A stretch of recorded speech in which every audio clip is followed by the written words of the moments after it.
Mpenzi msikilizaji na mfuatiliaji wa simulizi ya Usinihukumu, leo ni siku mpya, siku bomba, siku nzuri, siku mororo, siku ya tarehe 28 mwezi wa 6 mwaka 2026, siku ya Jumapili. Ni siku ambayo tunaenda kuendelea katika sehemu ya 4 ya simulizi yetu nzuri, simulizi yenye mafunzo, simulizi yenye kusisimua. Tulia hapo hapo, usiende popote. Hapa ndo mahala sahihi pa kujifunza kutokana na visa tofauti tofauti vya walimwengu. Usisahau kusubscribe, kushare na kuacha komenti yako. Ni wapi tumezidisha, tupunguze, ni wapi tumepungukiwa ili tuongeze. Utamu wa ngoma, uingie ucheze. Maneno mengi ya nini mie? Karibu katika sehemu ya 4 ya simulizi yetu ya Usinihukumu. Let's go. Sehemu ya 3 tulishia pale ambapo nimerudi nyumbani na kumkuta baba amejilaza katika kiti chake cha uvivu. Alipiga chafya na kushtuka kutoka usingizini, lakini wakati anashtuka aliniona nipo pembeni yake. Akaniuliza, vipi tena? Mbona umerudi kibaruani mapema? Nikainua uso wangu kisha nikamwangalia na kumjibu, kwa leo sijisikii kwenda kibaruani. Baba akajisogeza na kukaa kwa umakini. Unaumwa au ni kitendo cha kukupiga kofi ndio kimekukosesha amani? Nikainama na kujikuna kichwa. Kisha nikainua tena sura yangu na kumjibu, hapana baba, siumwi, ila nisamehe kwa kukutusi mbele za watu. Baba akainuka na kunishika kichwa huku akisema,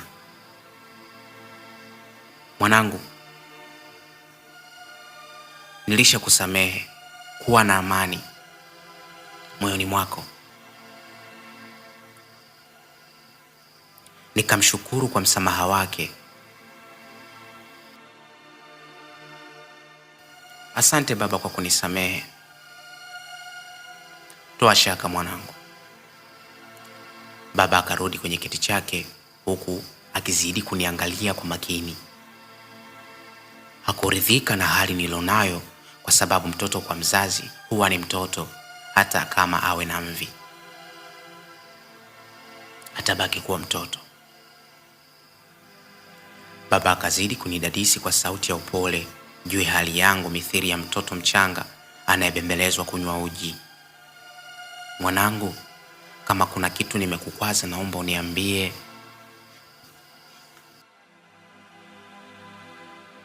Nikamwangalia kisha nikasimama na kuelekea ndani. Baada ya sekunde chache kufika sebuleni, nikasikia sauti ya baba akikohoa akija nilipo. Baba alipofika karibu yangu, nikainuka na kuelekea uani. Baba aliita, ila nikajifanya kama sijamsikia. Nilikwenda kukaa kwenye kipembe cha nyumba na kujikuta machozi yakinitoka kila nikikumbuka maneno ya yule kichaa. Kumbe baba alikuwa amesimama mlangoni ananiangalia. Nilisikia sauti ya mama yangu kwa nje akitoa shukrani. Asante kwa msaada wako.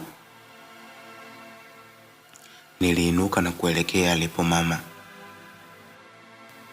Kumbe nyuma yangu baba alikuwa ananifuata.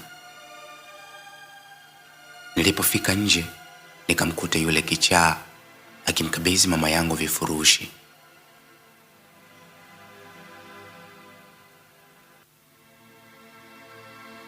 Baada ya baba kufika, yule kichaa alikimbia mbio hadi mimi na mama tulishangaa.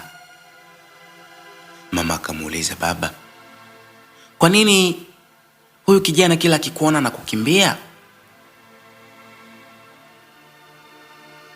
Baba alimwangalia mama kama mtu mwenye kumkejeli, kisha akamjibu,